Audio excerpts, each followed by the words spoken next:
Здраво Македонијо, петочен преглед на два разговори на мојот пријател Иван Мирчевски со еминентни господа од представничкиот дом. Започнуваме прво со идеите на господинот Зијадин Села околу ословувањето на сите нас кои живееме во Македонија.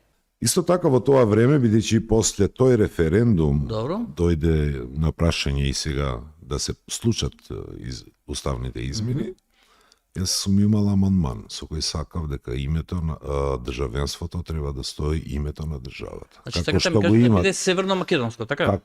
Како што е името на државата. Ма така ли северно македонско? Па тајте кажете храбро. Република Северна Македонија. Тогаш вие имате право да не опфатите сите етнички заедници. Добро. Тогаш да, сите сме северно македонци, па ако Билал Касам така изјавил, тој е меѓу првиот. Нели? Видиш, јака идеја.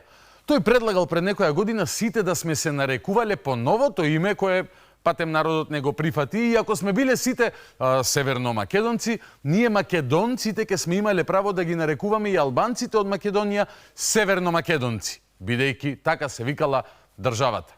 А кога таа се викаше официјално, нели поинаку, односно Република Македонија, тоа право Села да го нарекуваме македонец како дел од политичката македонска нација, не како дел од македонскиот народ, што не е, тогаш не му текнуваа вакви идеи.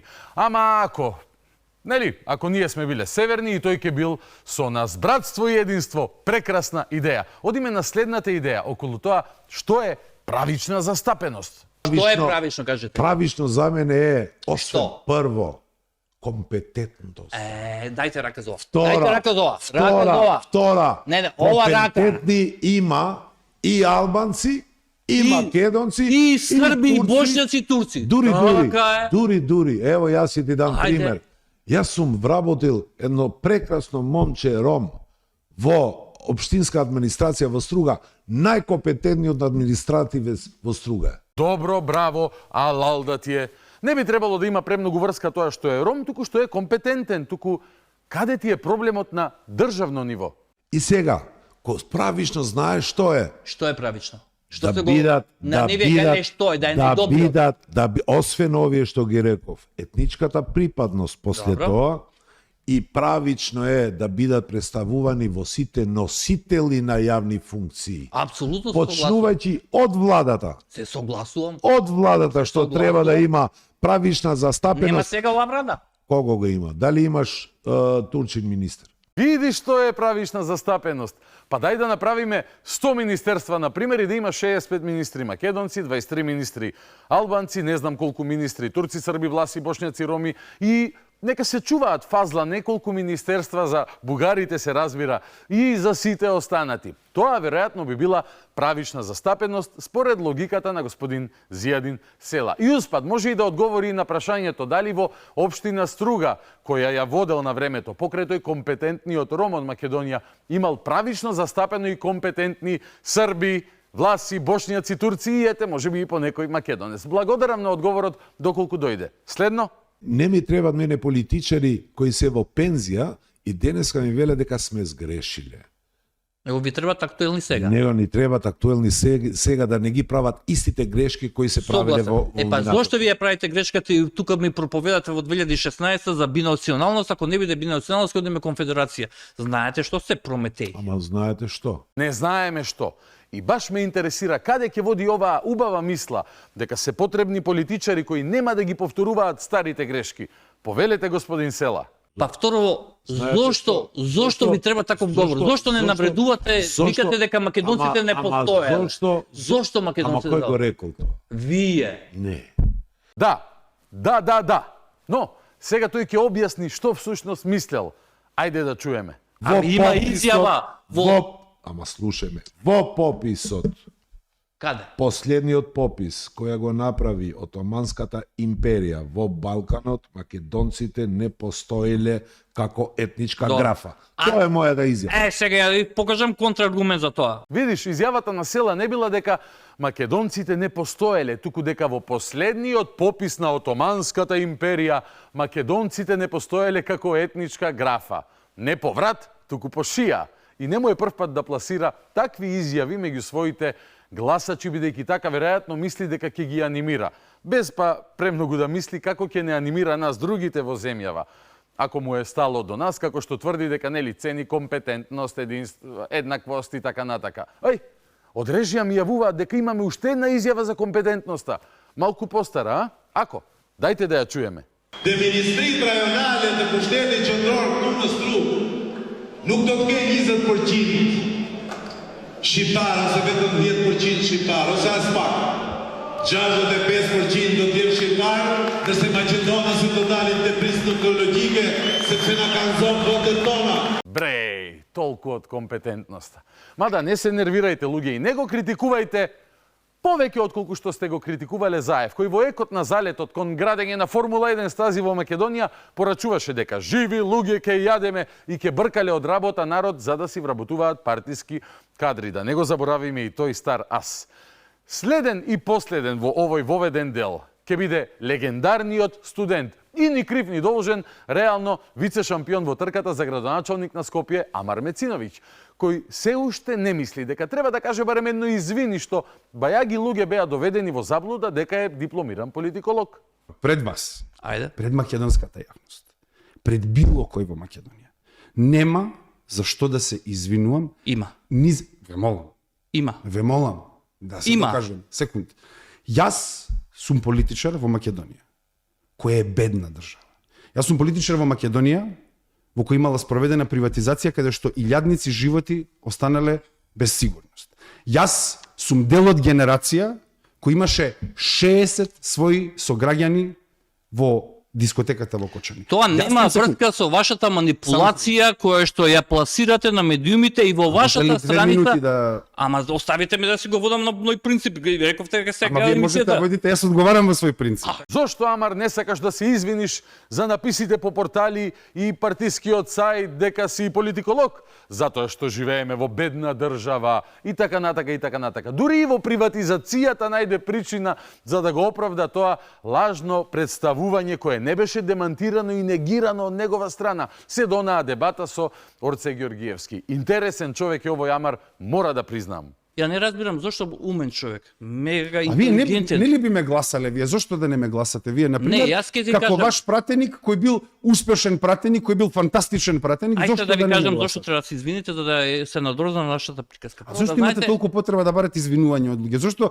вие морате да бидете моралниот суд во општество кој кому треба да се Не, тоа е извинува? моје мислење. Значи ја имам право да По моје прашам колку мислење дека сакам. не треба да се извинувам затоа што А не сега сум... ќе ви објаснам зошто не морам ја да бидам во вашата изборна единица за да јас нешто се сомневам или да гласам за вас, затоа што на крај на денот вие земате пари плата од сите овие граѓани. Добро. Ќе ти Како кажам, ваш пратеник кој бил успешен пратеник, кој бил фантастичен пратеник, Иван, па знаеш дека фантастичните пратеници не треба да ги преиспитуваме во ништо. И таа плата е премалку што може да дадеме како народ и како држава за овие фантастични пратеници. Иако дури и фантастичните пратеници не секогаш намирисуваат изгледа кога им се мести мала ситуација во која можеби треба да бираат меѓу змија и магаре. Контекст. Мирчевски му читаше навреди на Димитар Апасиев кон Канал 5, а Амар не намириса дека навредите се од Димитар Апасиев напишани. Можеби мислеше дека се од некој Нобеловец за литература. треба да го дадам тој фолдер затоа што фолдерот О, е страшен. фолдер. Да, апсолутно. Само дај ги на клауд. еве го. Од сите медиуми, само 5 нејзиниот директор Иван Мирчевски, гуревистички слуга, ги вади своите фрустрации. Ако се врати од кај Мицковски, да ставаме джин тоник. Сега да те Баш прашам ми е тебе. жал за тако. Баш ти е Одвратно, жал. да. Ете, баш му е жал. И сега да видиме како ќе се манифестира таа жал. И сега ти излезе да го, а најшто не е интересно што ти си го лајкнал тоа. Јас сум го. Ти си го лајкнал тоа. Од кога е ова? Јас сум го лајкнал. Јас. А од кога е ова? Бидејќи ако е од прек синоќа, може погрешка вечерта сум лајкнал. Ова е од пред година и пол. Јас сум го лајкнал ова. Тоа си го лајкнал. Значи вака, Што мислите? Ке каже дека му е жал што го лајкнал тоа со пцуењето по телевизијата и незиниот директор или ке проба финта Г6 да одигра и да ја смени насоката на темата? И сега, Знаеш што е со лајкање? Знаеш што значи Ама лајкање? не, ова е- Знаеш што ова е- значи лајкање кога да поидеш пред 30 години во една сала кога Јас некој последен пат морам да искоментирам. Последен пат некој кога ми оспорувал лајк било во некоја веза со девојка. Така што Се надевам не ти оспорувала лајк девојка на статус кај Апасиев. Или Апасиев не ти оспорувал лајк кај некоја девојка. Така што се обиде човекот да ја смени дебатата и да не зборува за својата согласност преку тој лајк, нели? Со тоа пцуење кон телевизијата и директорот. Туку дека, ете, лајк, што, небитни се лајковите. А сега следи соочувањето со авторот, односно, авторитетот Димче. за лајкови нема да коментирам. да Јас сум коментирам, сакам да пратеник кажам, во а вие сакате собранието, да така кажете што дека лајкови термин- не, апсолутно не. А зошто не излеговте вие како член на Еве президиумот? сега го осудувам. Еве сега го Го осудувам. судувате во може јас го јавно да кажете осудувам. или го судите вордингот на Димитар Апасиев. Ке го кажете сега. Ама зошто на Димитар Апасиев? Сега скокам. Ова е Димитар Апасиев. Јас искрено, еве А, ќе он не кажам знаете тај кој е овој? Не, А искрено што ќе мислите кажам. кој е овој? Јас го осудувам. Мислите дека е Трампова? Само секунда. Абе, мо. Мора малце. Јас го осудувам јазикот на поларизација и го Не, осудувам. дали вие го судувате терминот што мене ќе ми собрати со и човекот што Мицковски. Јас сметам дека Дали се јас не би го оградувате искористил, ја не би искористил Не, таков не, вординг. прашањето е господин Мецинович, дали се оградувате вие или не се Ама оградувате? зашто сум ја на обвинителна клупа за реченица, нечи еве можам да ти кажам, Реченица? не ми е окей тој вординг. Каде сум никому, согласуван. затоа што И толку. ако вие немате храброст да го осудите, ја не барам вие да се извините за Апасиев. Нема што да го осудувам Не, Димитар Апасиев, али- апсолутно нема што да го осудувам Димитар Апасиев. Борец, Нема зошто да го осудувам, си го лајкам. Ама сега ќе бидам не од левица, туку од девица. Па невино ќе кажам дека сум против тој говор на поделби во општеството. Памтете го, ова ќе ни треба за малку подоцна. пошто гледам дека велите дека не сте успели да го завршите факултетот, ако нели лажно се представувате дека сте политиколог. А на добро сајтот. да ве прашам, зошто ви е толку потребна оваа теза да ја продлабочите? Што толку Амар Мециновик има сгрешено на општество и на вас за да биде тоа толку релевантно? Сакате карактер assassination да направите на 29 Не. годишњак? Иван му ја враќаше од време на време ситуацијата во која тој беше лажно представен како дипломиран политиколог, ама тука имаме една нова одбрана. Вели, сакате еден млад човек да го девалвирате на 29 години, бидејќи сите знаеме дека до 30 барем смееме да лажеме за дипломите или до 32. Не знам до колку беше. Абе супер, фантастичен пратеник е на вистина. Ви велам. Примате плата, знаете што? Правејќи се Јас витези. не примам плата од левица. Добро, ама во овој дискурс вие- вие сте делегат на еден приватен медиум, јас сум на 60.000 луѓе, така што можеме Бро. и да имаме некој почит Ама кон еве таа слична- позиција. Јас имам почит кон вашата позиција како директор, ве молам испочитувајте ги гласачите А кои ми што го е довериле проблемот што ве мандат. праш? Мајсторе, мандатот пратеник не ти го довериле 60.000 луѓе. 60.000 луѓе гласале за тебе од целата опозиција во Скопје и можеби половина од нив против Орце и ВМРО. А мандатот како пратеник ти го довериле најверојатно меѓу 8-9-10.000 луѓе на изборите лани, бидејќи просечно пратеник се станува со толку гласови. И не гласале само за тебе, туку за целата пратеничка листа од 20 души во изборната единица. Ете, чисто да ја разјасниме и оваа позиција, да нема после пак проблеми со некакво лажно представување. Е се одлучивте така. Задоволни, например, што во Од вас првото многу. полугодие, Од вас превише. јас сум трет најактивен пратеник, Многу ми е ки. во второто полугодие може би и прв ќе бидам, не се најдени уште резултатите, Одлично. така што јас Го држи школското, прво полугодие, второ полугодие и со сите петки ќе ја заврши годината во собранието. Може во семестри да споредува идниот пат. Следно, беше притиснан малку представникот на партијата која ги обвинува другите партии, особено ВМРО, дека поднесувале во парламентот закони со Северна во собранието, затоа каков однос тој има кон документите со Северна во собранието. Вие дадовте заклета со Северна Македонија. Сигурен сте во ова? прилично сигурен, да. А подпишавте која ја подпишавте со Северна ви стоеше? Знам дека вака, затоа што нема да се правам дека експлицитно јас како што го памтам, значи при устнат изјава апсолутно не спомнав Северна, значи тоа има видеозапис. Не, зборам Во за таа подписот. формалната, секунд, во таа формалната ни беше вратена еднаш изјавата, ако не грешам, значи од стварно Добро. не сум вакво, ни беше вратена еднаш изјавата и потоа моравме да или ја шкртнавме бледо северен затоа што казни ни Кој е рока. тоа шкртнување Ама бледо? тоа е- ама тоа е- тоа ќе го лизнеш сте, лижнете прсот и ќе ама бе, Тоа е молам. политички чин. Ама Зошто че не? тоа Тоа е политички чин. бледо шкртнување, кажете ми. Па значи прво го шкртнавме фул и можеби, ама ова не е, значи сакаме да се ставиме во стапица, значи Во стапица се ставате сами кога мафтате наоколу кон другите, покажувајќи и морализирајќи за нешто што и самите го правите, бидејќи такви се правните околности во Македонија, за жал. Но тоа е, Димче навиваше за Заев и за Талат Џафери. Тие ги водеа институциите кои го сменија името и оп, сега друг ви правел стапица, плюс Димче работеше и за Катица, која беше дел од таа операција. Девици мои убави, невини како порно актерка. Исто поведение имаме и во случајот со купување деловен простор од Девица во строгиот центар за 900 евра квадрат. значи постои моја пресконференција, аз не бегам од моите зборови. Не сакам сега да испадне нешто погрешно, но не, повторно ќе кажам. 900 евра или не е 900 евра? Ама не ги знам точно бројките, можеби е 910, можеби 890. Ајде, може ли можеби да е- окружиме на 900? Не знам, окей, кул. Ти верувам, ама не знам точно бројката. Инаку, Ми тоа верувате? тоа е во 900 евра квадрат. Па тоа е многу. Ако беа живи другарите Тито и Енвер Роджа, без пари ќе го добиеа тој простор. Бе, ало, а овде си имале среќа луѓето и биле добри преговарачи во преговорите со банката која го продавала просторот. Кој немал работа со банки, не знае колку лоши преговарачи се банките. Секој може да ги заебе, само треба да проба. Нема шанса друга шема да е позади ова, нели? Океј. Што е следно? Пак она незгодна тема со дипломата. Зошто бе така му правиш, брату Иван?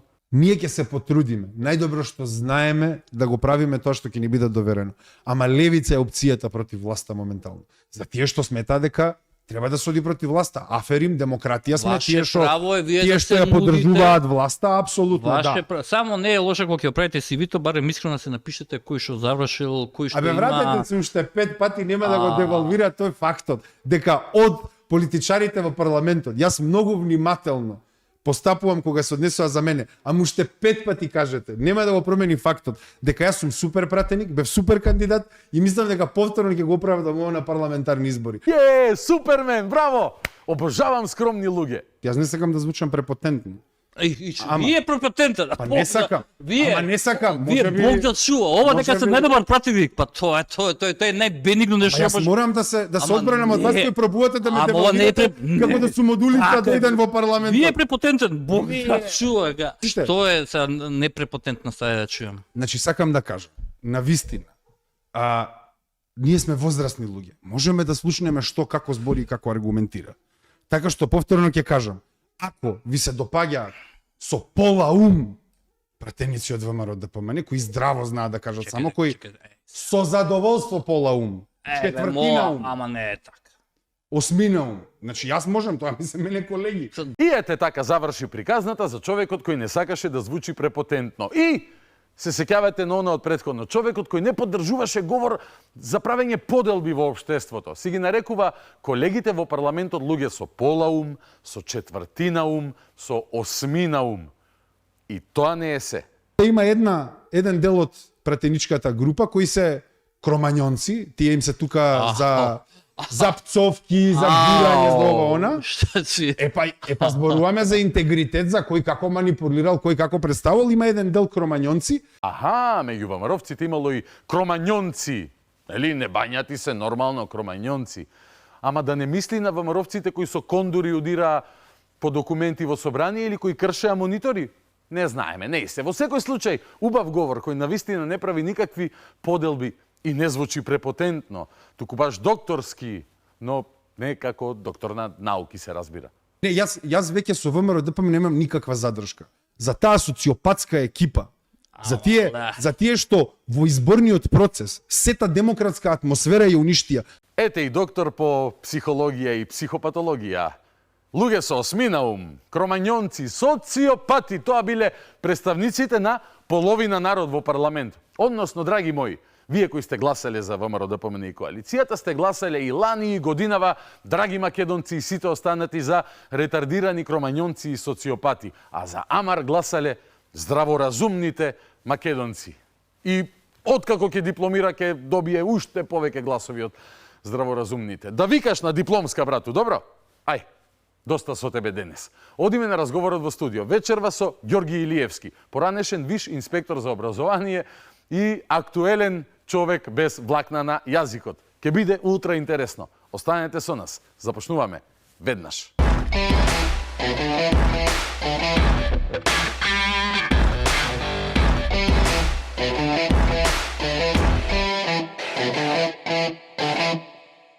Вечерното шоу петочно издание продолжува со разговорот во студио. Вечерве ќе разговарам со еден искусен борец за правдина, ете така ќе го наречам, бидејќи човекот неуморно и додека служеше како инспектор за образование во правосудно. Да. И после пензионирањето е неуморен и неговиот дух и енергија не му даваат да се смири, туку продолжува да пишува, да зборува, да отвара теми кои што се од интерес на целокупната јавност, не само на онаа што го следи образованието. Неговото име е Ѓорги Илиевски. Добро вечер и добре дојде. Добро вечер. Поздрав до сите гледачи македонски. Поздрав до вас, Богдан. Благодарам. Посебно ми е чест што сум во вашата емисија. Ми тргна со Илиевци денови. Вчера беше Владко Илиевски со Гордана Јанкуловска, ти Илиевски, јас Илиевски. Така, поздрав до така наречените интелектуалци, професори и така натаму кои што молчат. Ке позборуваме за нив вечер. Сакам да ги поздравам. Ако, добро. Така. Поздрав до сите новинари. И секако во ова прилика на ова вечерно шоу ќе имам честа да ви ја дадам мојата најнова книга Македонска институционална Ќе облачност. подстанам јас. Благодарам многу. Ето. Фала ти. Македонска институционална облачност. Интересен наслов. Да. Ова се ваши колумни 2023-2024 Така, година. тоа се мои колумни, мои анализи, офаќајќи ги сите сегменти од општественото живење, од институциите, почнувајќи прво од највисокиот орган, институција, Уставниот суд, под раководството на Кацарска. И гора тушите денови време, Така, што да правим? За судскиот совет, судско-обвинителскиот делување и работење, отворените писма до Да, до амбасадори. американската амбасадорка и до амбасадорот на Холандија поранешниот, укажување за многу моменти на нефункционирање на правниот обвинителскиот систем, довербата нивна, непотизмите на Академијата за јавни обвинители и суди, активностите на поранешната влада и поразите со продажбата на името, идентитетот и така натака. Ќе си позборуваме. Така и за дводелот на образованието. Да, посебен фокус имате Така, таму. посебен фокус имам тука. И карактеристично е во таа книга што во сите мои анализи поаѓам и со излезни решенија. Значи не само критика, критиката е со факти и аргументи, но излезните решенија. И Тоа во е мојот честно и предговор доблесно. во книгата велам час поскоро, значи да дојде опозицијата на власт и да се смени се тоа што е трулеш. Затоа што тој трулеш на системот на образованието и општо во системот на институциите и ден денеска е уште присутен и затоа и насловот на мојата книга е Македонската институционална облачност. Значи таа облачност треба да ја оттргнеме.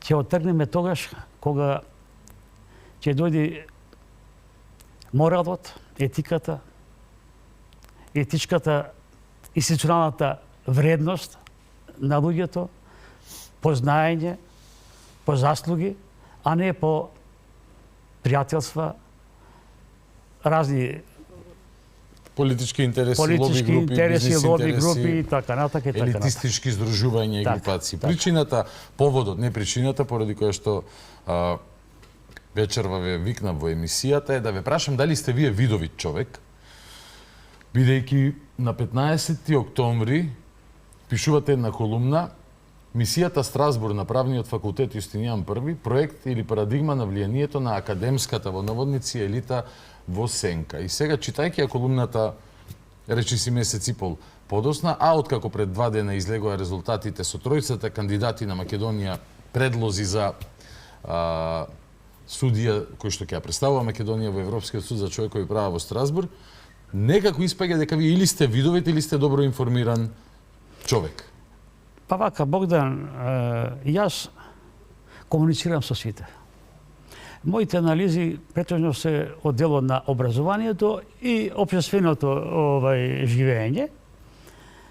А посебно кога станува збор за образованието, во покрај сите подсистеми што ги имам од предучилиште, основно средно, посебно акцент ставам на високото образование, каде што е, можам да кажам, од тука произлегува и она интелектуална сила, онај стремеш на еднината на Македонија. Кога од една институција, како што е правниот факултет Јустинијан I во Скопје, добивам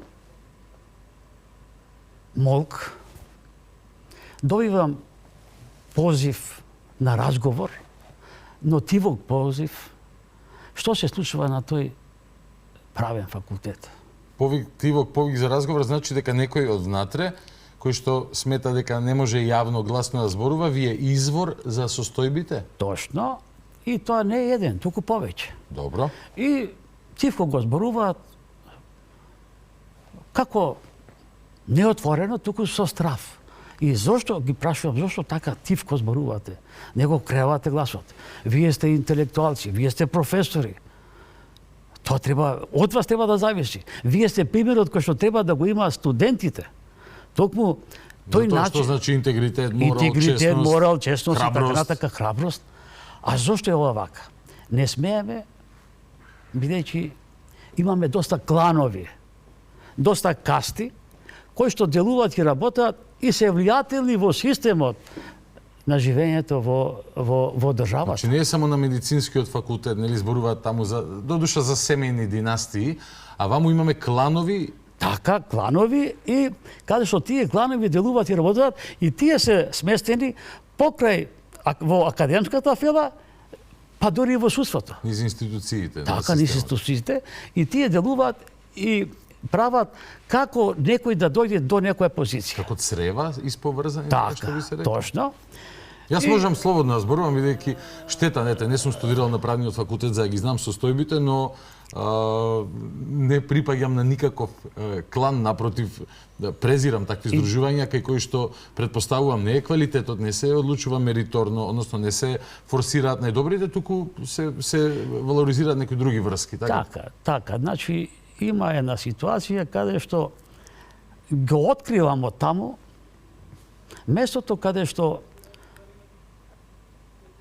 по врска на семејни врски да дојдат професори, асистенти, па дори и некои новинари да бидат ангажирани. И сето тоа како пропаганда и активности која што се шири од страна на деканот на тој универзитет и неговиот клан. Да, вие го именувате него директно. И Сашо Георгиевски, деканот Сашо Георгиевски. Него човекот не сум ни чул за него. Пази, немам намера него да го критикувам. Но тоа е, на крај тој испана дека стана еден од тројцата предложени кандидати за судија во Страсбур. Но сакам да ги искажам сите тие работи. А вие пред месец и пол дена го најавувавте тоа? Го најавував што ќе се случува и не верувајќи го тоа. Не сакавте да верувате, но сепак го напишавте како... Го напишав, мислев дека ќе бидам демантиран, дека не е тоа така. Никој не ви испрати демант? Никој не ми испрати. Може ли да објасниме прво што чувте, што ви кажаа вашите повеќе извори, што напишавте, за да знае јавноста која што немала прилика можеби да ја прочита вашата колумна на 15 октомври, наречена мисија Страсбур и така натаму. Така. На што алармиравте вие тогаш? Па јас тогаш укажав на тие наставно-научни совети кои што се расправало, да се примат деца од професори, деца од професори кои што се во пензија, тој клан да делува и да работи, за да поводењето на деканот, пазите, во Страсбург, да се назначи друг декан кој што ќе одговара на таа нивна идеологија. Таа нивна идеологија можеме да претпоставиме сталинистичко-болшевистички либерален аспект на делување, на овие се наши, овие не се наши, на такви поделби.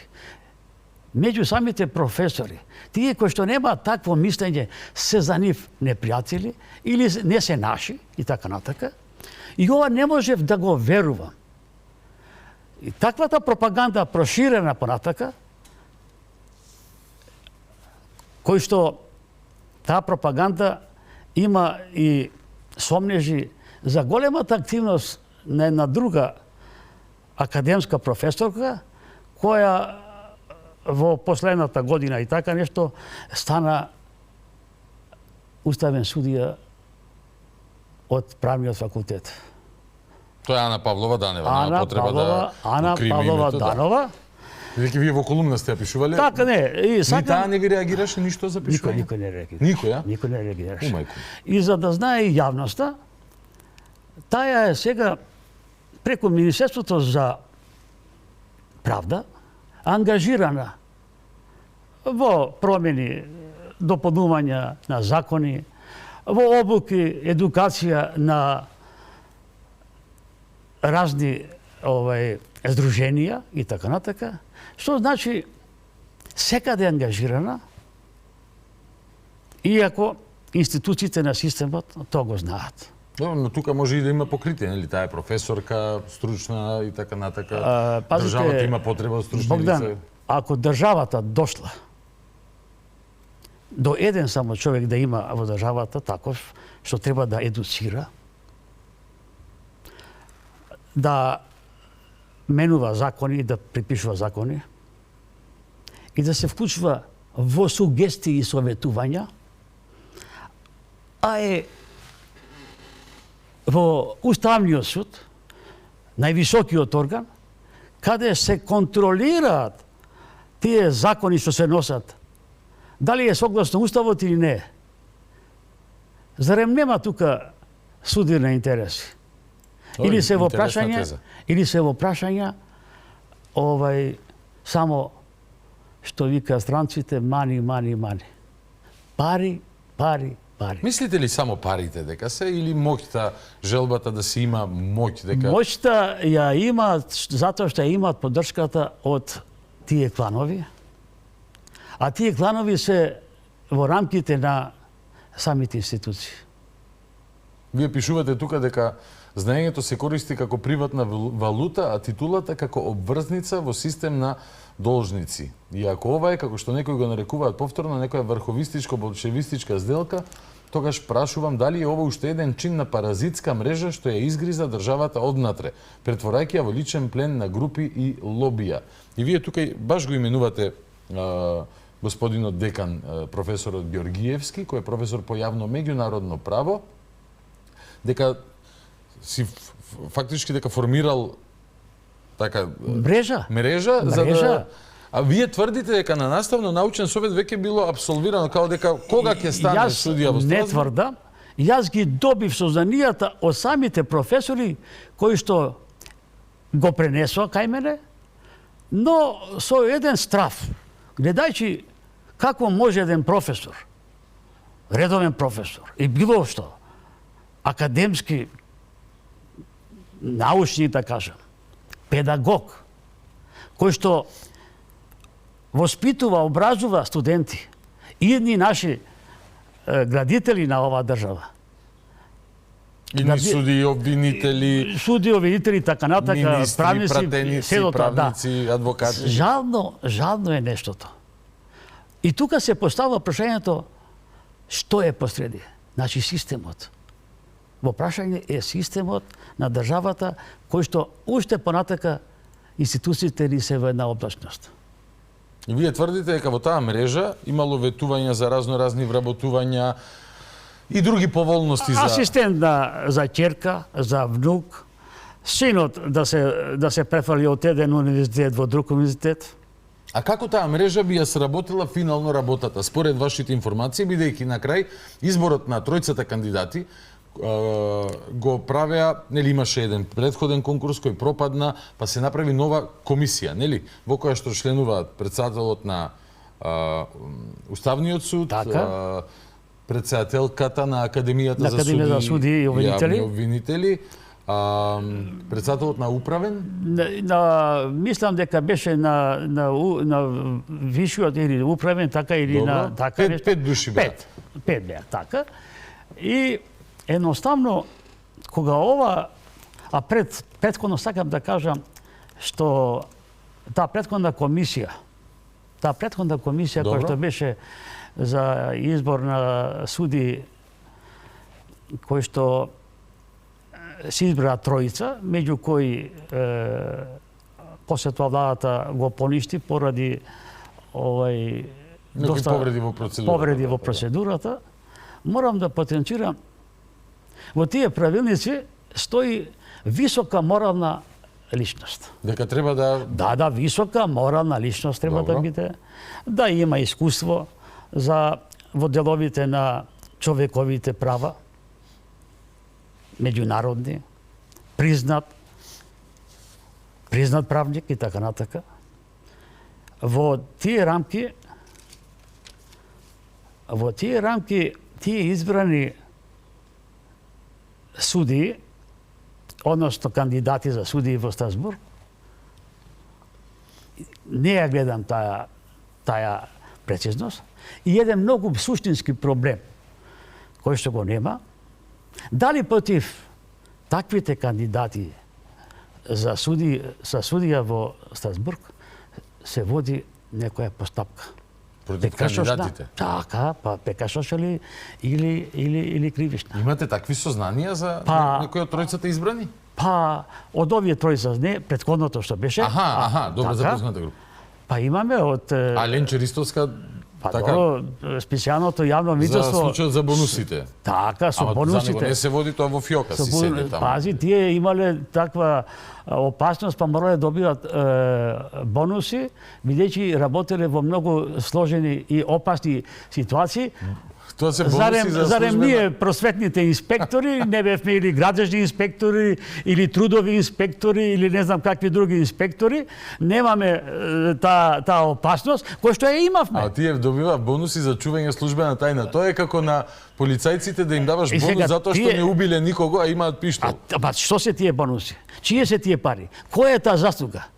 И видовме каде заврши тој специјален специјално обвинителство. Но го спомнувате како, предпоставувам, како символ за трулежот во системот кој што зборуваме и денес. И сега јас отворено му забележав и на почитуваниот мој пријател Осман Кадриу кога беше во висока морална вредност.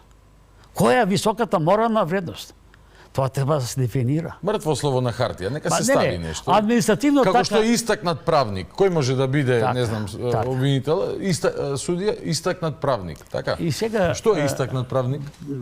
Па тоа кај нас се прават таквите нешта, истакнат правник. Во што истакнат правник? Флоскули такви, колку тоа е. Сега. Добро. Да се вратиме на комисиите. На комисиите. Сега повторно се јавува оваа комисија каде што председател на комисијата е Костадиновски. Не знам дали е председател, но член е, председател на комисијата. Председател на комисијата. Дарко Костадиновски. Па е председател на Врховниот суд Африм Фидани. Така. Веде председателката на Основниот кривичен Даниела Димовска, председателот на Граѓанскиот суд Бесник Авдија и директорката на Академијата Ирина Трајковска-Стрезоски. Так. Која е единствената што учествуваше и во претходниот состав на комисијата. Куриозитет еден само, и во двата избори еден човек во тројцата влегува, тоа е Јордан Апостолски. Јас не го знам човекот, нити сум читал, слушал, но сигурно е врвен експерт за човекови права и меѓународно право, бидејќи две комисии го избрале. Не го знам.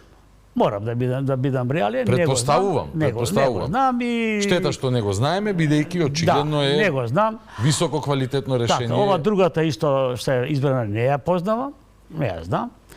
А професоров, деканов, Да, тој ви е коњак, гледам. така, Но според информациите што ги имате. Сашо Георгиевски, негов студент бил председателот на Уставниот суд, член на комисијата. Го менторирал за Бил Во колумната ментор Устав на магистерските и докторските студии.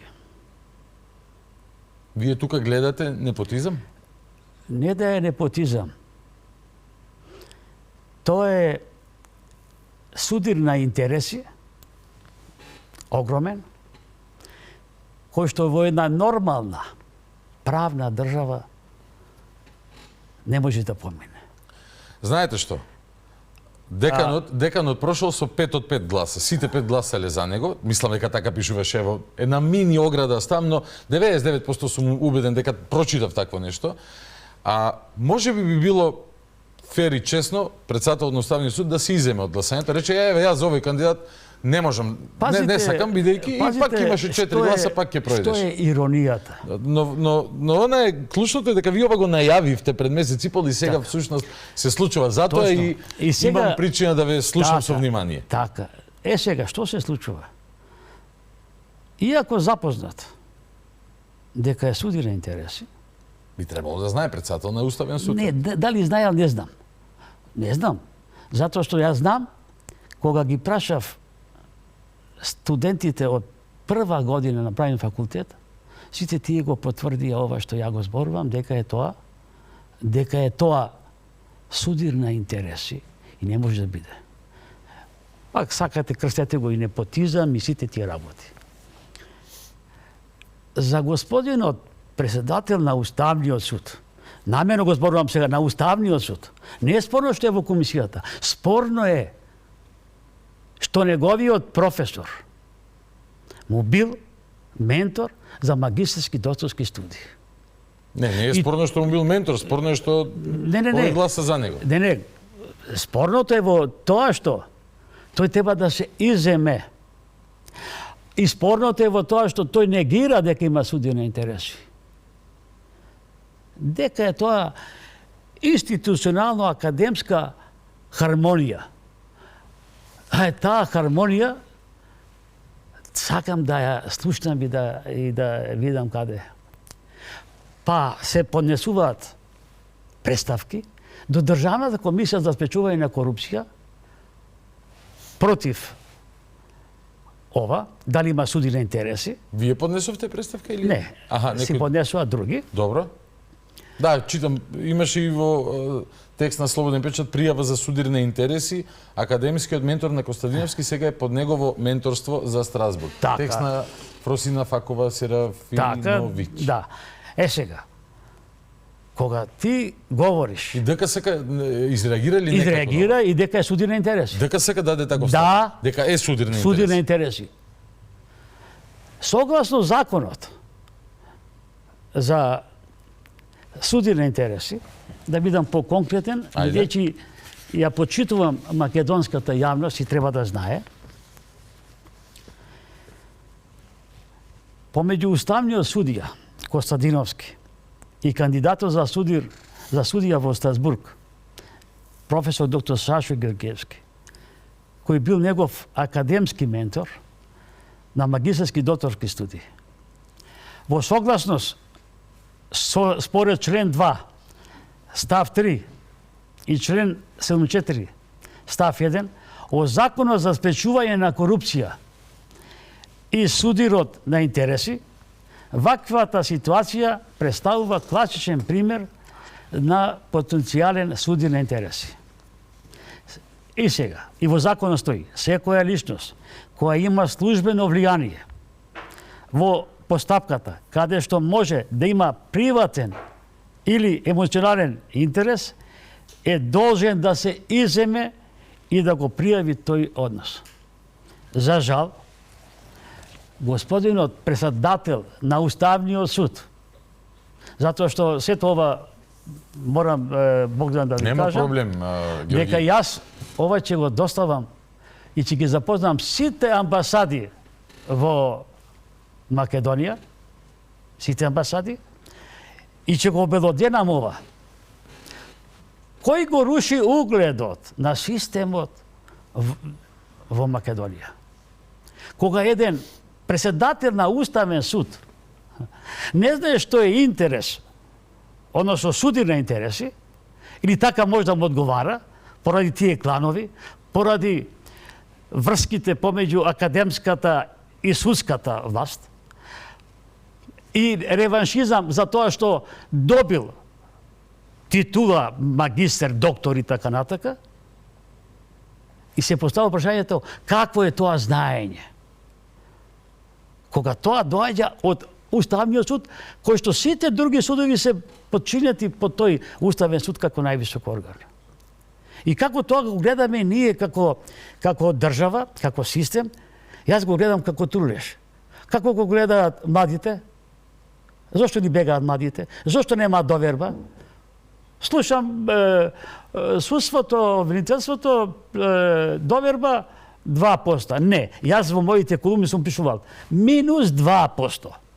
Па нека скокна, дека истото се случува и со судскиот совет и со сите тие работи. Вашата теза е дека авторитетите кои што треба да ги постават примерите за ред, поредок, за мериторност, за морал и интегритет, Сигурно, точно. ги рушат тие и поради тоа младите луѓе викаат што ма јас да барам во оваа баруштина. Точно. Нема овдека не можам да напредувам освен преку длабоки политички или клановски или елитистички или бизнес врски. Нормално. Јас си го фатам патот за не знам една Словенија, кај што тоа не го бараат. Но од јас ги охрабрувам младите студенти, младите генерации кои што завршуваат да останат во Македонија, да го кренат гласот на ваквите трулеш размисли на ваквите кланови, на ваквите комисии административни, поврзани со разните врски во системот во Република Македонија.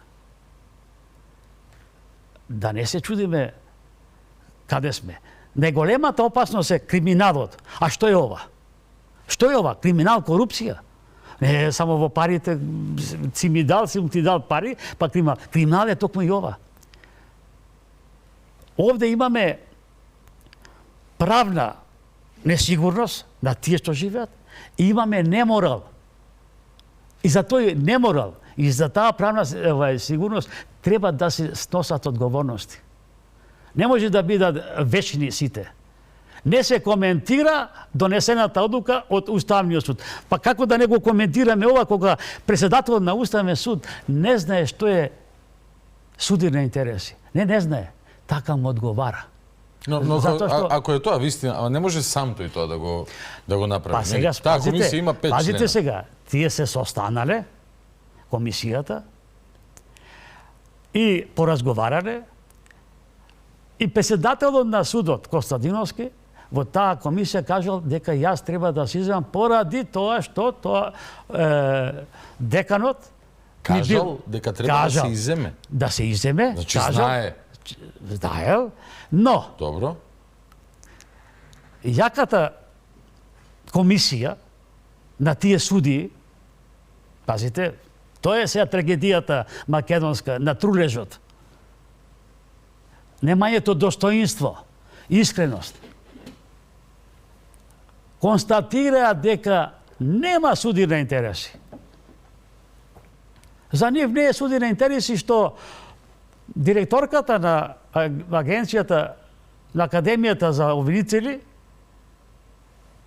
исто така си гласа да помине во тие 11, да помине и заменикот директор на Академијата. И за тоа има представка до Државната комисија за спречување на корупција. Чајте, Костадиновски на состанокот на 5 минута рекол, според вас, сакам да се иземам, другите му рекле, не се иземам. Не, и го отврлиле. И сега сите тие учествуваат на интервјуто што ги обавиле со кандидатите кои што 11. Пазите, тој е голем прекршок, морален, правен, секаков.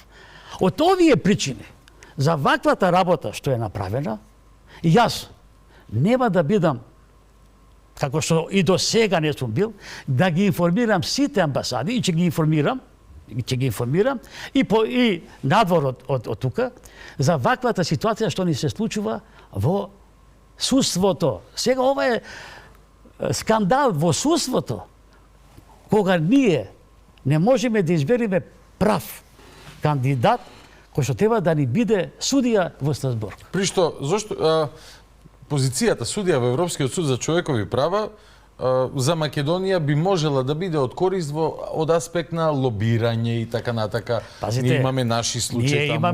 Ние имаме, пазите, во тие 11 луѓе кои што требаше да бидат, што дали интервју и така натака, ние имаме таму, не е поминат во овие тројца, имаме човек кој што е експерт и признат и познат за македонските човекови права.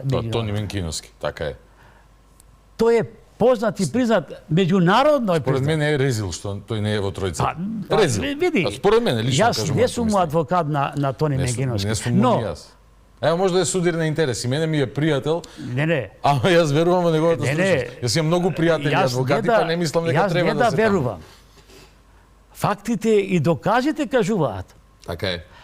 Нека ми покаже господинот кандидат. Еве и Јордан нека покаже, тој е во двете комисии избран. Така. Можеби тој е главниот конкурент сега. Но нека ми покаже Деканов сега. Затоа што таа игра, таа машинерија е почната од Уставниот суд. Тука да не се иззема влијанието на председателот на Уставниот суд, а и судивката Ана Павлова Данова, кој што делове работи и на универзитетот, и за кланот, и за подобната идеологија, и за оние неподобната идеологија, небањатите. Пазите, уште денес тоа се случува во Република Македонија. Тоа треба да размисли. Сиот сум зачуден и не ми се ја повикувам да размисли и председателката на Република Македонија Гордана Давкова. Зашто? Да размисли. Да, уставно право, едно друго, таа е професор од таа институција. Дали би се обратила во однос на ова, мислите? Не. Јас викам да размисли како председател. Што се случува на овој, по мене, веќе не реномиран правен факултет, Устијан први во Скопје. Многу интересна приказна слушнав пред некое време за правниот факултет, дека има таму извесен човек, нема му кажам името, не е ни професор, ништо, човек е дел од оние административно-технички служби, кој што е спиритус мовенс на многу академски кариери, магистериуми и докторати, но бидејќи немам јас проверени информации, не можам да кажам, но изворот ми е доста информиран на тоа поле. Сум слушал дека професорите не може да ги најдат студентите по нивните кабинети, за разлика од економски факултет, кај што вика, таму ред и поредок, таму и се куснуваат со картички, присутни се, дека на правниот факултет е малце башибозук состојбата. Но ова што го зборувате е само индикатор, бидејќи на крај на денот животот нас, на граѓаните, овдека нема да ни го промени судијата директно, не. Сакам да кажам, постојат но е индикатор за начинот на избор на други високо профилирани функции кои што се клучни во судско-обвинителскиот систем, кои што па од друга страна директно влијаат на нашите животи, на нашата перцепција за тоа дали оваа држава ја бива или не ја бива, функционира или не функционира. Само едно, Богдан, истражувајќи ги некои работи од другите земји, нема да одам далеку, него Хрватска и Словенија. Добро. Во поглед за изборот за судија во Страсбург и во Хрватска и во Словенија се има јавна расправа.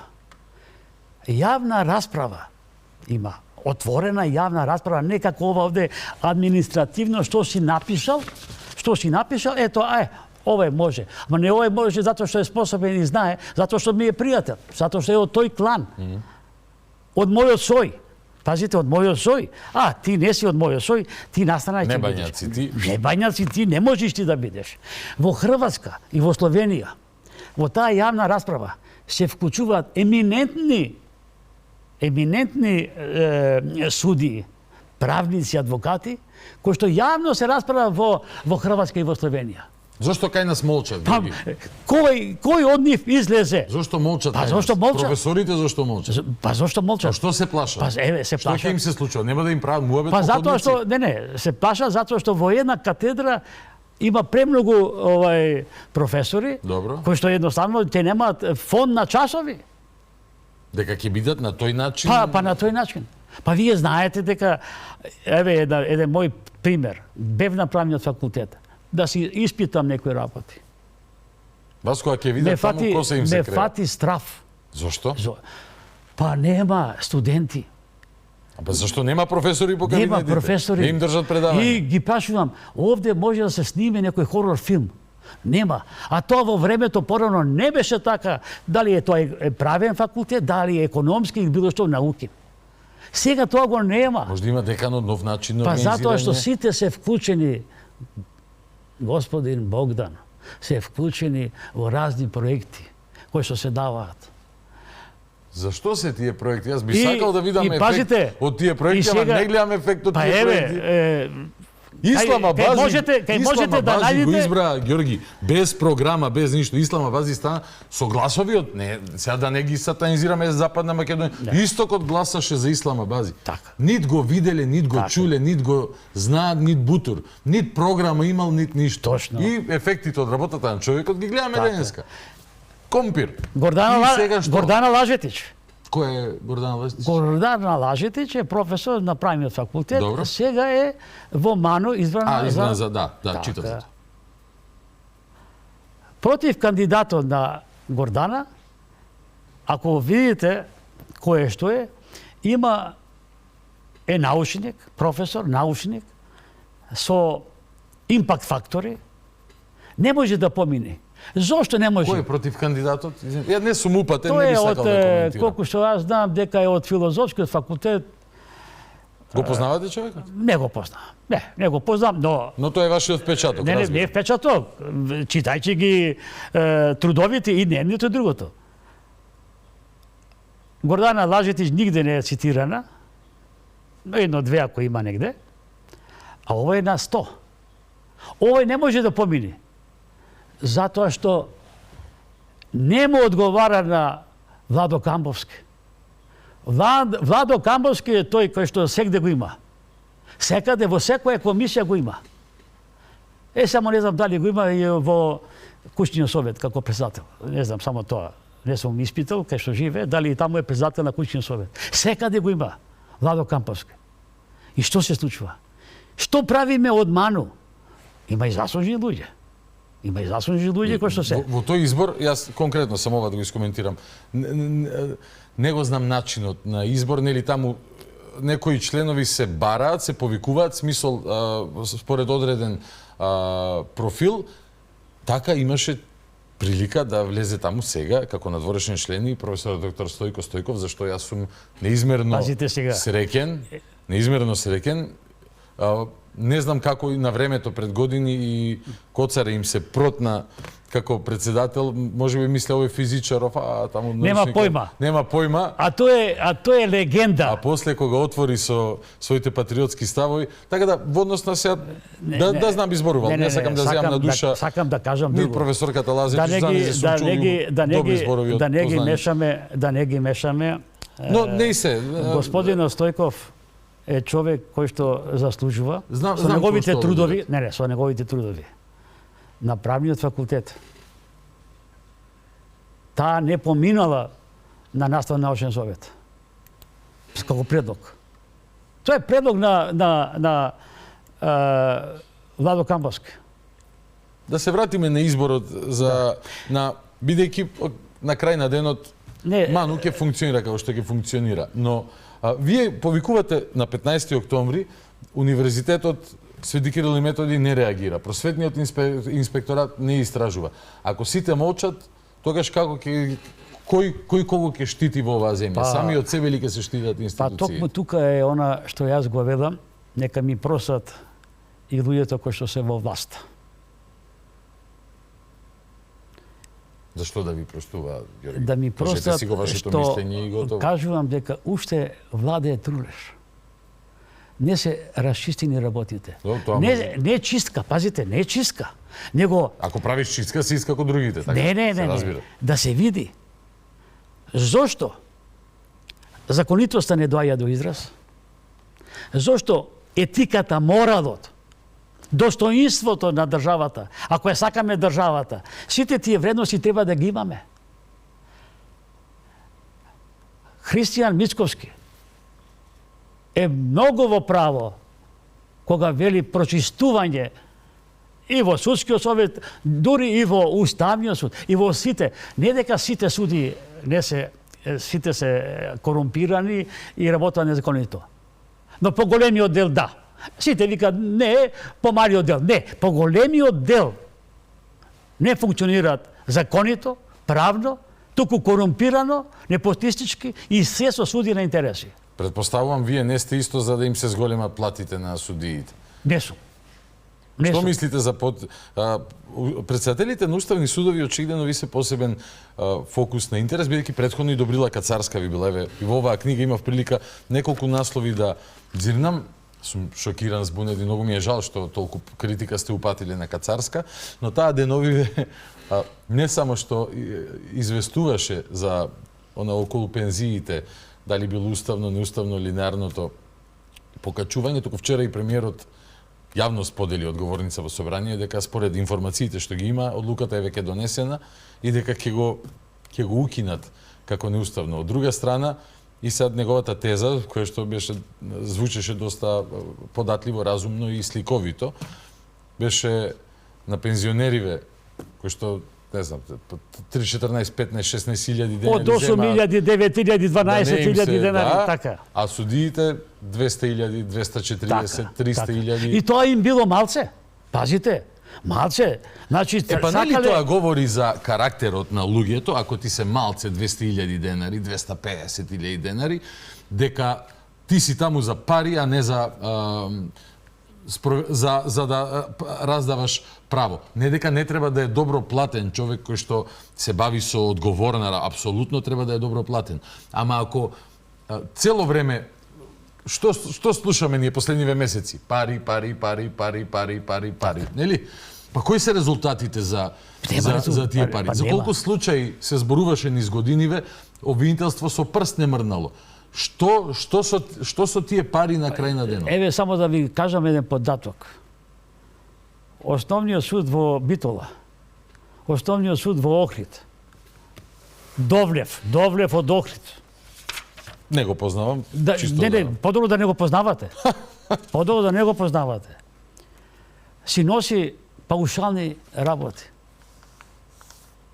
Знаете, во твој Охрид, на Охридскиот универзитет, со светото име Апостол Павле, незаконито се работи? Дали знаете дека имаме само... Она на Решковска што и го правеа? Па на Решковска и го правеа, ево, без работа е професорката. А таа е еден од иницијаторите и за формирањето на тој универзитет. Таа е една од работењето на тие програми да има и втор циклус и трет циклус. Не им одговара. Таквата особа не им одговара. Нема предиспозиции да се смести во некој клан за да си е полесен живот? А токму тоа е. Затоа што тој клан, како Иван Биловски, кој што има поведов постапка пред основниот јавен... Само за јавноста, кој беше Иван Биловски? Иван Биловски е сега ректор на универзитетот. Добро. Во Охрид. Добро. И јас поведов постапка да видам до Министерството за образование од јавен карактер дали господинот Иван Биловски има магистратура. Добивам сознание со решение од страна на министерката дека такви податоци нема. да сум се обратил до правниот факултет. И на правниот факултет се обратив и таму нема податоци за дали има носифицирана меѓународна магистратура. А има докторска. Као го избрале за... Тоа сега доставено до јавното винство, што молчи. Со среќа, браво. Тоа... Да. И до МВР. Подобро до Анима Мунди да доставите документи. Така. Анима Мунди попрво ќе изреагира за овој отколку јавното и до МВР. И сега молчат. Нема и тука да ги остам така. Ќе ја терам и понатака работата. Затоа што сакам да излезам. Како може да биде ректор без неносифицирана магистерска? Пазите, ректор. Тоа е нонсенс. И овој момент. Како може кандидатот меѓу кандидатите Деканов Сашо Георгиевски, како што доби сознание дека нема и положено правосуден испит? Добро, правосуден испит би му требал за да оперира во правниот систем во Македонија како... Пази, ние викаме... Мислам дека не мора професор да има правосуден испит. Или? Тој ти треба ако стануваш судија, адвокат, обвинител. Не. Повеќе правници, повеќе суди станали од суди и професори. И обратно. Добро. Нема спорно. Тој сега во Страсбург е судија, ако нема правосуден, да... Не. Пазите сега. Ако ги гледаме сега критериумите, зборуваме сега. Да, дали може да биде судија? Дали Богдан сега ги исполнува сите услови, ама Богдан не може да биде, а може да биде овој кој што нема правосуден испит.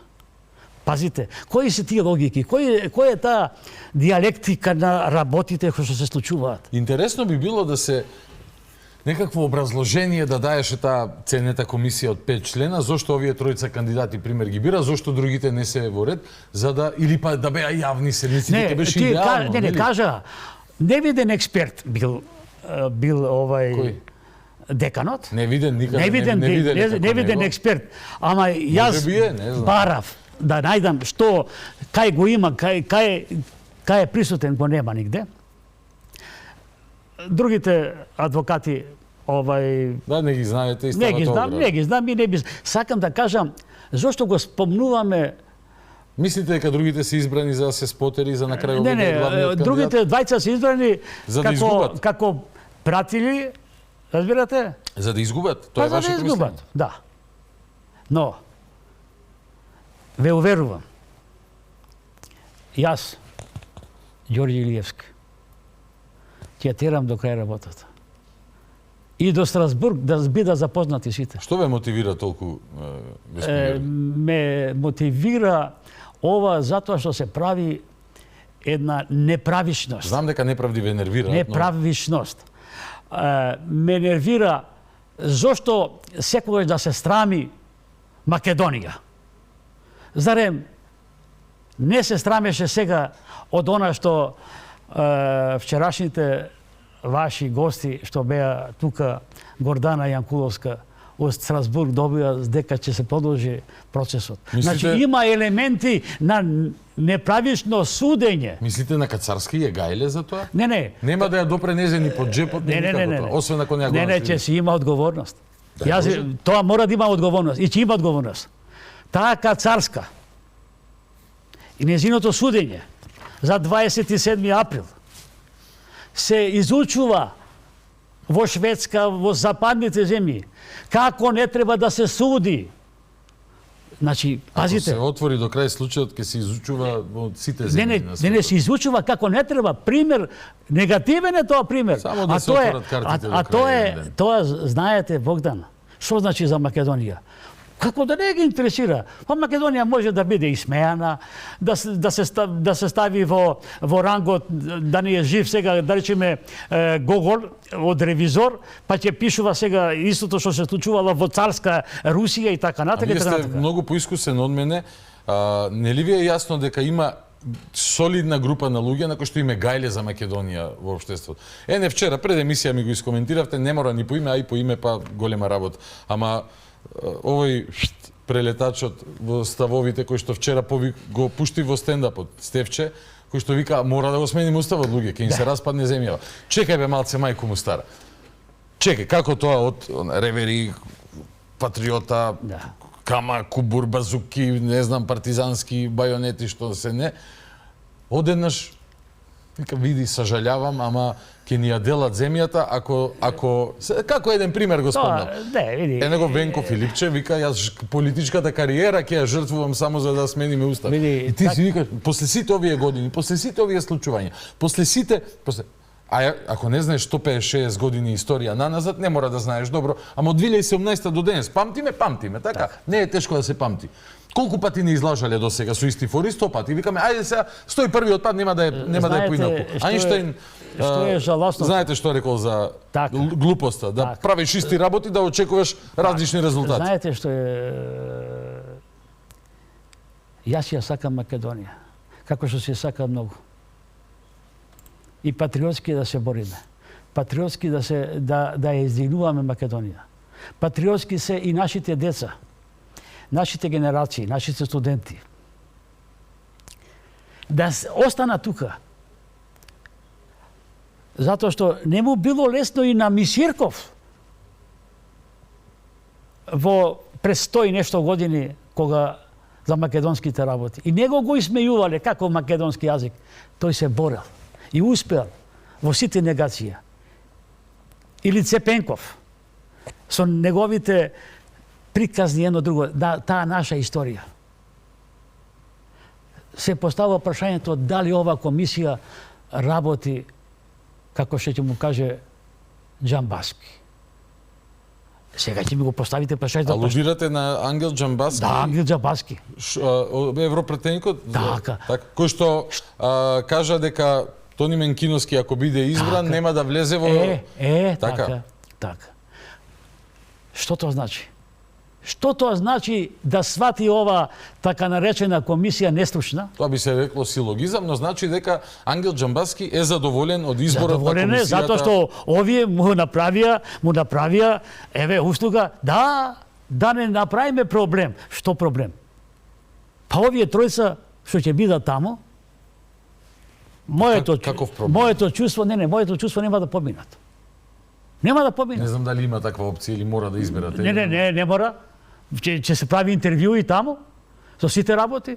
Кој си и што си постигнал? Да, во суштина ако Македонија не пратеше мене, тебе и колегата камерман, сигурно немаше да мора еден да изберат. Ке рече хајде дома.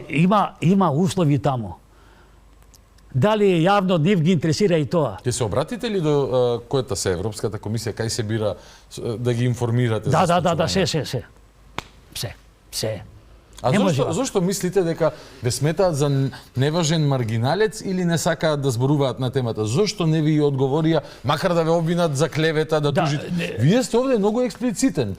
Пишувате дека според вашите извори некоја професорка, претседателка на Хелсиншкиот, треба да помогне во финалните дипломатски разговори и викате ако е вистина дека за возврат на наставничкиот совет во Конгресниот центар во Охрид Георгиевски ја понудил како идна деканка и Почуте го името кој е? Неда Здравева. Така. Ова е како на пазар. И тоа се случува на Конгресниот центар во Охрид. Добро. А ова го читам ми личи на пазар. Па пазар. Дај ми килограф, па тоа е. И таа ќе интервенирала. Што е бе ова? Ама бе успеала, ако интервенирала успеала. Па што е ова? Значи сите се тие работи. Не може така. Ако сакаме, затоа после тоа многу кажуваат треба да расчистите. Богдан, криминалот не е само во парите. И во моралот, во етиката, во достоинството. Дали ние, кој го руши достоинството на Македонија? Овие луѓе. Дали ги повикувате јавно, сите што ги спомнавте и сте ги напишале, да ве тужат за клевета ако или да ве демантираат нешто да направат? Нека демантираат бе. Не викам, нека демантираат. Јас не додов овдека да го критикувам, извините, да го критикувам деканот. Не ги спомнав овие двајца што се маргиналци. Ги почитувам и им се извинувам што реков маргиналци, им се извинувам. Ама играта е јасна. Играта е јасна што е поврзано во комисијата, вклученоста на председателот на Уставниот суд, судивката на Уставниот суд, Ана Павлова Данова и други кланови, касти, кои се случуваат на правиот факултет и кои што делуваат. Тоа е влијанието. Тоа е очигледно што се случува. И да ме клеветат и се. Па и затворите за луѓе. Ќе го почувствувам и тоа и ќе имам уште повеќе мотив да пишувам. Сега ќе речам никако. Не го тужете Ѓорги, ако има уште време за пишување. Богдан, еден е животот. Се согласувам. Со овој дел шегата на страна. Да. Го разбирам вашиот порив. Сакам да кажам, правите луѓе со знаење, со умење, не доаѓа до израз. Колку низ годините ваши кариера сте се изнагледале вакви примери? Много. Ова е еден пример, се зборуваме дека е актуелно деновиве. Што да ви кажам бе? Јас открив Вие бевте во потрага и на претходниот министер за образование Јетон Шакири, нели, дали докторирал или не во Тирана. се открил таму, докторирал, ама пред да докторира, добил наставно научно звање доцент. Да, кај Мерково студија, така? Мерко, да. Доцент добил. Авансно, фактички. Пазите, вие кога ќе... Како син на еден политичар кој што полагаше правосуден пред да дипломира, така не го беше? Така, па тоа е овој што е од УЧК, Талат Џафери. Наталат ли беше? Па чекај, што е УЧК? Нема врска УЧК со детето. Има врска, што е. Нашите луѓе од 27 април, кога влегува во собранието, не беа терористи. Не беа терористи, тие беа уставобранители. Терористите беа внатре. И многу убаво знае Абас, Али Ахмети, дека не вика, овие не се терористи, во наводници, затоа што овие не убиваа. Терористите вика убиваа. Знаеш како знае Али Ахмети?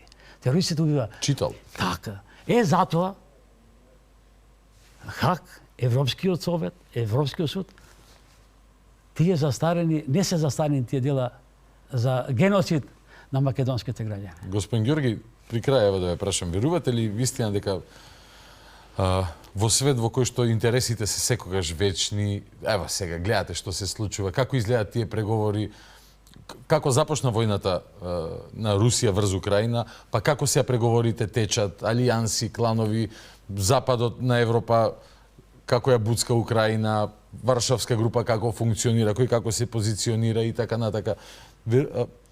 Колку е реално да се верува во правичноста и дали е конечниот императив добивање на правда, на правична пресуда, или пак самата борба е доволна имајќи предвид дека можеби нема да ја видиме правдата, бидејќи, да повторам, интересот доминирал и на, како што пишувате, на Наставно-научниот совет на правен факултет во септември, интересот ќе доминира и кај да се сретнат сега во Абу Даби, не знам кај се сретнале русите и украинците, па ќе се сретнат Трамп и Зеленски и така натака. Живеете за да дочекате правда или за борбата? Сега малце, нели, подлабоко при крај, но за да го заокружиме. Јас морам да кажам... Да објасните вашата борба. Победници нема, затоа што гина луѓе. Конкретно за конфликтот зборуваме, добро? Така, за конфликтот. А второ, она што се случува... За вашиот мотив ве прашувам, нели само тоа го спомнав како пример, дека нема да има правда за украинците на крај. Нема да има. Нема да има. Ќе мора да бираат едно од две зла, ќе треба да ќе бидат принудени да бираат. Нема правда и за нас македонците. Не сакам да се споредувам, но нема правда за нас. Нема правда. Дволичноста, скептицизмот произлегува од тоа што се. Ти доаѓа тука, ти кажува да го смениш името. Ти вели, ти не си македонец, стави го бугаринот. Ние немаме против. Но убаво, да, бе, апсолутно. Убаво Тони Менкиновски во една дадена прилика укажал и во Страсбург и секаде, бранејќи ги интересите, македонските интереси во Пирин, Вардар, Егеј, дека уставот треба да го сменат бугарите. А тоа е исто толку барање го стават и експерти од Европскиот совет на човекови права. Европската конвенција за човекови права тоа го кажува. Ти не може да не ги признаваме македонците во Бугарија, а ние за 2-3.000, 5.000 колку сака нека се. Еве тука живеат. Дали нешто им фали? Ништо не им фали. Ставете ги бугарите како државотворен народ. Па не може. Историјата е таја што е. Тоа е тоа предавство. Од каде? Од натре. Зошто империите пропаднале? Не и пропаднале империите од надворешните сили, од натешните сили, од криминалот и корупцијата, така натака. Што пропаѓа? Името кој го даде? Бугарите си бараат европејците. Го дадоа Заев, Османи, кои што сега се јавуваат и така натака, затоа што не е мој интерес. Односно личности со морални критериуми во вредност од просечна температура во Сибир, така? Бидејќи, ја надзираме поентата и на вашата борба. Без оглед на тоа како ќе заврши исходот, работите треба да се именуваат онакви какви што се, бидејќи преку практични примери сме увиделе дека во свет во кој што интересот е вечен, кога сме ние во прашање, бидејќи мене најмногу за Македонија ме занима. Мене ми е жал и за Нигерија, не знам дали луѓето знаат што се случува на афричкиот континент. Ние гледаме сега, дури Израел го заборавивме, Газа, палестинците последниот период, нели сепак на Украина има фокус, но има сериозни воени движења и жртви во Африка. Но мене ме интересира Македонија. Секога и Македонија и македонскиот интерес во прашање, за да си го браниме, треба да се браниме од луѓето кои што се спремни, како викаа србите, менјам веру за вечеру, како викаа бугарите, ще ти дадам пари, ще се чиниш българин и така натаму. Како пластични примери само ги спомнувам. Или оние амфори кои што па грците ги давале, ги носеле, Киро Глигоров за нив пишуваше, Бог знае во што се случило со нив, можеби Фрчковски знае, но ние треба да се браниме од такви луѓе на позиции кои што влијат врз нашите животи, бидејќи очигледно тие не се водени од заедничкиот интерес, туку од личниот. Така. Знаете, јас ја напишав книгата Дебар и Дебарско низ историјата. Последната ваша колумна, мислам, е посветена на... Така, и таму би беа рецензенти професор доктор Ванчо Ѓорѓиев. Вие сте од Дебар, за оние кои не знаат. Од Дебар сум. И гор сум што сум дебарчанец. А иначе, по мајка, мојот братучет Киро Манчевски, луѓе кои што ја створија Пејачот. Кирил Манчевски, стварно? Кирил Манчевски. И браво. Човекот кој што ја опеа Македонија емотивно за се. Фантастичен глас. И љубовта, дури јас го знам. Љубовта да се слушне Дебар, Дебарскиот крај, Мајовците, Сариевски. Фантастично. И сето тоа е убавината на Македонија. И тоа не смее да се заборави. Таа емоција, тоа чувство кај мене, на моето семејство, не може да се избриши. Македонија треба да се сака реално и искрено во сите институции. Да дојде правникот треба да биде правник со законитост, а не правник со тендерство, со пари и со измислувања. Кацарска. Што да се збори? Страм, општо на суството зборувам, кога се изучува во западните земји примерот на Кацарска, што ги осудила за 27 ноември, април, се извинувам. Иначе, не сте далеко од вистината, бидејќи на денешен ден беше апсењето наше пред 8 години, на 28 ноември. Јас бев присутен тој ден. Пред судот бевте? Да. Малкумина имаше тоаш пред судот? Да. Јас бев. Бе уплашени луѓето. Дали имаше колку? 100 души може? Уплашени? Па ево како што се уплашени овие правници, професори. Па да, ама ако веројатно, ако професорите се охрабрат, луѓето би биле похрабри. Похрабри, токму така е. Затоа повикувам интелектуалците, професорите, наставниците, студентите, обичниот граѓанин, тој ќе не свати. Знаете, обичниот граѓанин. Така е. Оне кој што зема 4-5 илјади евра плата и уште му е Нема, малце. Да. И сега ќе го турниме онај обичниот со 8.000, 9.000, 10.000 денари За и ќе го земаме. за таквите ние сме Кацарска набањати. и Кацарска да оди да се фали, еве ние. И не сме задоволни што имаме поголеми плати земати од сите, и од премиерот, и од председателот на државата. И уште не се задоволни. А што работа? Па знаете дека... Па ево се организираат, бираат кандидати, нешто прават. Избра. Видовме што избра. Еве на пензионерите ќе им укинат покачување, и тоа е работа. И што е тоа? И сега И сега сега сакам да кажам што треба да молчиме. не, апсолутно не. Треба да се не може. Јас велам една работа.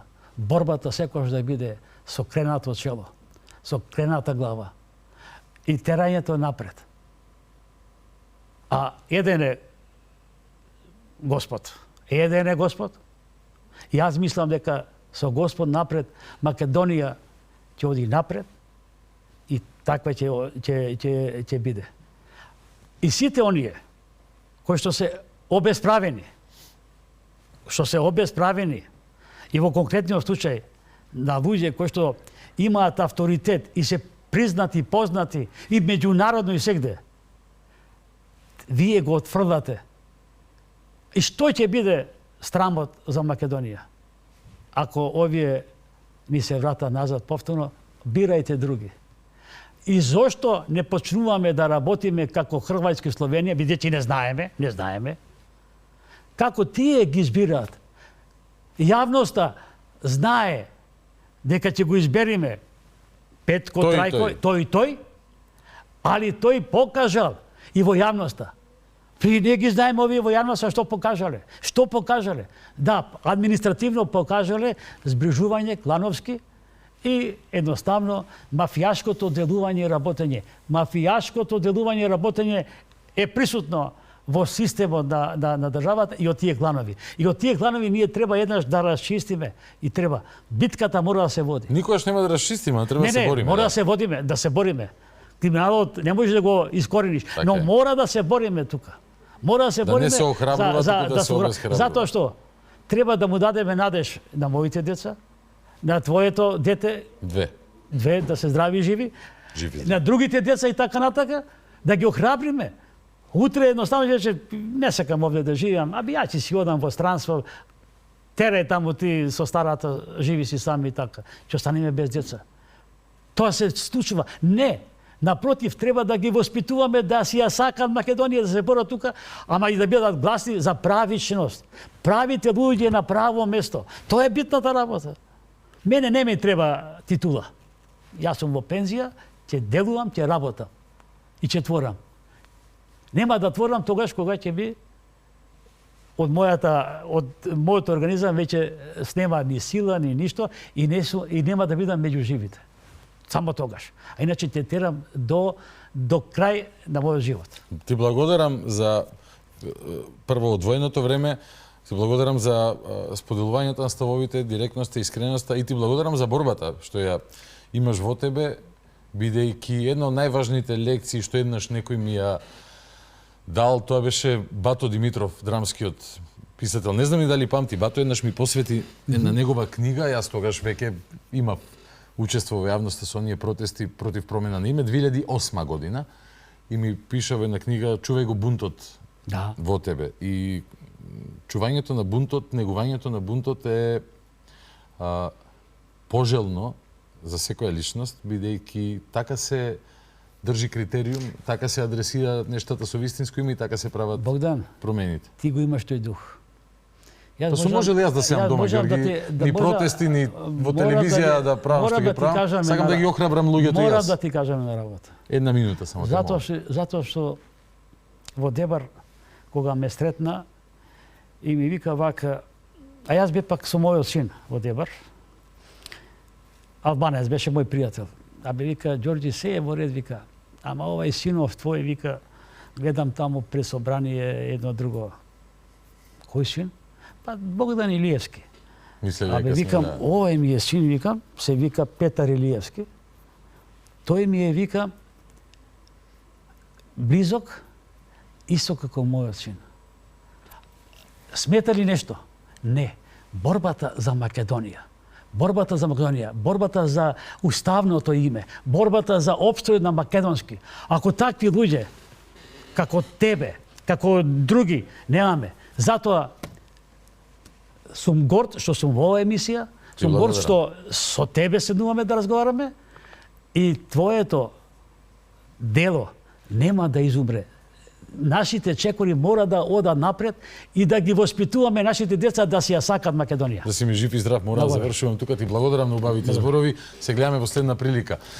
Благодарам и вас што останавте со нас до самиот крај. Верувам дека вредеше. До следното гледање четврток по 22:30 стандардна процедура. Гледајте, слушајте, размислувајте, анализирајте, извлекувајте собствени заклучоци и бидете гласни еднаш кога ќе ги имате тие заклучоци. Нема да ви штети, напротив, ќе ве ослободи. Добро, Македонијо, главата горе.